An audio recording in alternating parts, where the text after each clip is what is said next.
नमस्कार प्रिय दर्शकों, आप सभी का हमारे YouTube चैनल पर हार्दिक स्वागत है।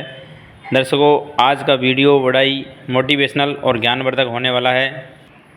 इस वीडियो में आप जानेंगे कि क्या कोई दूसरे का भाग का खाता है या सब अपने अपने भाग का ही खाता है।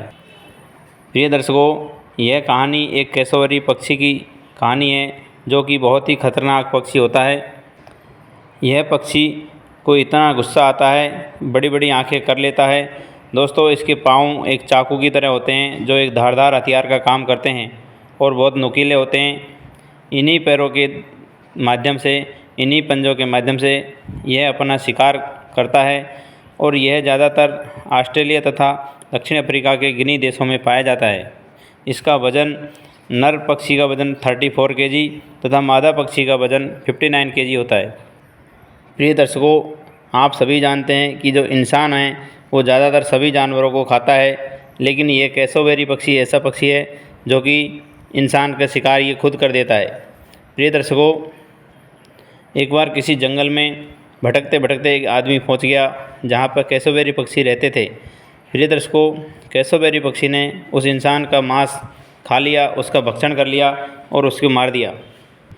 इंसान का मांस खाने के बाद कैसोवरी पक्षी नर और मादा बहुत खुश हुए, प्रसन्न हुए और सोचने लगे कि इंसान का मांस इतना मीठा भी होता है, इतना स्वादिष्ट भी होता है। जैसा कि मैंने बताया कि इंसान सभी जानवरों को खाता है, लेकिन कैसोवरी पक्षी ऐसा पक्षी है जिसने इंसान का शिकार कर लिया। इंसान का मांस खाने के बाद जो मादा कैसोवरी पक्षी है वो बड़ी पश्चाताप करने लगी और कहने लगी कि हमने आज एक निर्दोष प्राणी की हत्या कर दी, हमने इस निर्दोष मानव शरीर का भक्षण कर लिया। प्रिय दर्शकों, जो नर पक्षी है अर्थात ये कैसोवेरी का जो पति है अपनी पत्नी को समझाता है कि देखो, सब अपने अपने भाग्य का खाते हैं, हो सकता है कि ये इंसान का मांस हमारे भाग्य में ही लिखा था, इसी वजह से आज हमने इसको खाया है। सब अपने अपने भाग्य का खाते हैं, भगवान ने पहले से ही ये माया, ये लीला रच के रखी है। कैसोवरी के पति की बात सुनकर के मादा कैसोवरी कहती है कि हे प्राण प्रिय, ऐसा नहीं होता है। मनुष्य भी अपने बच्चों का पालन पोषण करता है, लालन पालन करता है, दिन रात मेहनत करके अपने बच्चों को खाना खिलाता है, और आज हमने इस निर्दोष प्राणी का शिकार कर लिया। इसके बच्चे रोएंगे, बिलबिलाएंगे, उनका जीवन किस तरह से कटेगा। प्रिय दर्शकों, इस पर पति और पत्नी के बीच में गर्मा गर्म बहस हो जाती है और वो जो नर कैसोवरी पक्षी है अपनी मादा कैसोवरी को समझाता है। नर अपनी पत्नी को समझाता है कि प्राण प्रिय, हमने कोई गलत नहीं किया है, मैं आपको छोटी सी कहानी के माध्यम से समझाता हूँ। जो भी होता है वो सब प्रारब्ध के हिसाब से होता है, कौन किसको खाएगा, कौन किसके भाग का खाता है। नर कैसोवरी अपनी पत्नी को बहुत तरीके से समझाता है, लेकिन पत्नी बार बार कहती है कि आज हमने इसको निर्दोष को मार दिया। इस पर नर पक्षी कहता है कि हे प्राण प्रिय, मैं एक छोटी सी कहानी के माध्यम से मैं आपको बताता हूँ कि एक बार एक राजा और उसकी 3 बेटियाँ थी। राजा बड़ाई न्यायपालक था। राजा को ये घमंड था कि मेरे राज्य की सारी प्रजा और मेरी जो बेटियाँ हैं, मेरा जो परिवार है, सब मेरे ही भाग का खाते हैं। एक दिन राजा ने पूछा कि बेटियों, तुम किसका भाग का खाती है। उसमें से 2 बेटियों ने तो कहा कि महाराज पिताजी, हम तो आपका ही भाग का खाते हैं। लेकिन दोस्तों, जो तीसरी बेटी थी उसने कहा कि महाराज, मैं तो अपने ही भाग का खाती हूँ। इस पर राजा बड़ा क्रोधित हो गया। उसने अपनी छोटी बेटी को, जो कि जिद्दी स्वभाव की थी, उसने पकड़ करके कैद खाने में डलवा दिया। कुछ दिन बीतने के बाद लड़की सूख करके पिंजरा हो गई और दिनों दिन पतली हो गई। राजा फिर दोबारा उससे मिलने जाता है कि बेटा, कुछ सोच विचार कर ले और अपना भाग्य बता दे कि तू किसका भाग का खाती है। लड़की ने फिर वही डिसीजन था कि मैं पिताजी अपने ही भाग का खाती हूँ। अब राजा को और अधिक गुस्सा आता है और वो अपने नगर से बाहर जो जंगल था उसमें जो भी राजा की प्रजा कहना नहीं मानती थी उसको भयंकर जंगल में छुड़वा दिया जाता था। तो ये अपनी बेटी को भी उसी जंगल में छोड़ देता है। अब राजा ने अपनी बेटी को उसके हालात पर छोड़ दिया। प्रिय दर्शकों, जंगल में उस लड़की ने गुफा को अपना घर तथा कंदमूल को अपना भोजन बना लिया और वहाँ पर बड़े आराम से रहने लगी। धीरे धीरे प्रकृति के बीच में तरोताज़ा शुद्ध हवा के साथ लड़की वापस से स्वस्थ हो गई और पहले जैसी हो गई। राजा चाहता तो उसको मौत की सज़ा भी सुना सकता था, लेकिन जंगल में जो बहिष्कृत कर देते थे ये भी एक सज़ा ही होती थी। यहाँ पर पागलों को तथा मूर्खों को यहाँ भेजा जाता था। इन्हीं के बीच राजा की अपनी बेटी भी रहने लगी। कुछ दिनों बाद सभी लोगों ने मिलकर के वहाँ पर एक सुंदर सा नगर बसा लिया।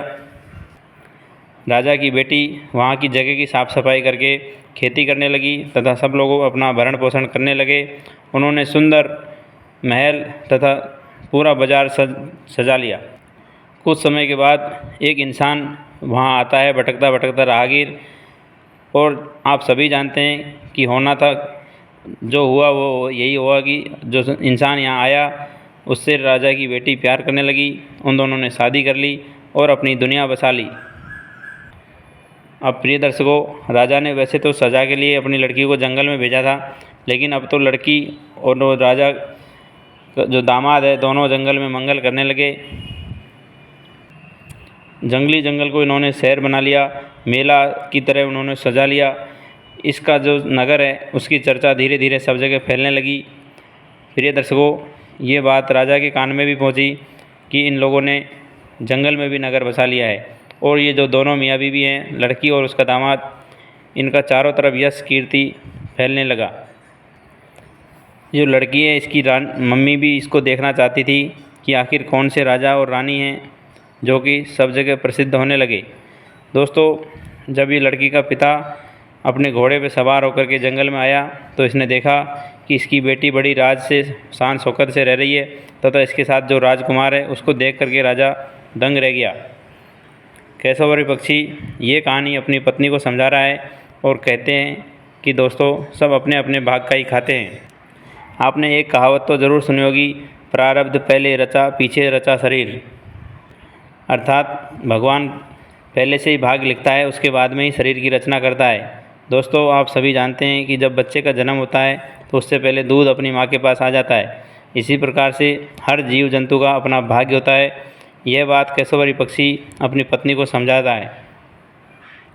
जिस समय राजा इनके नगर में आया तो लड़की का जो पति है वो उसको उपहास के तौर पर, मजाक के तौर पर उसकी हंसी उड़ाता है और कहता है कि सब अपने अपने भाग का खाते हैं। यहाँ पे रहने वाले सब लोग आज़ाद हैं, जिसको समझ में आ जाए वो समझ लेना।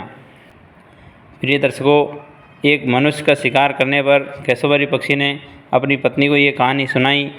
दोस्तों, केशवरी पक्षी ऑस्ट्रेलिया के जंगलों में पाया जाता है और बड़ा ही खतरनाक खुंखार प्रवृत्ति का होता है। इसके पंजे में एक तेज़ धारदार हथियार जैसा भगवान ने इसको दिया हुआ है। दोस्तों, ये कहानी कैसी लगी ज़रूर से ज़रूर कमेंट में बताना। यदि कहानी अच्छी लगी हो तो हमारे चैनल को सब्सक्राइब करें तथा बेल आइकन को प्रेस करना ना भूलें। सभी को राधे राधे, जय श्री कृष्णा।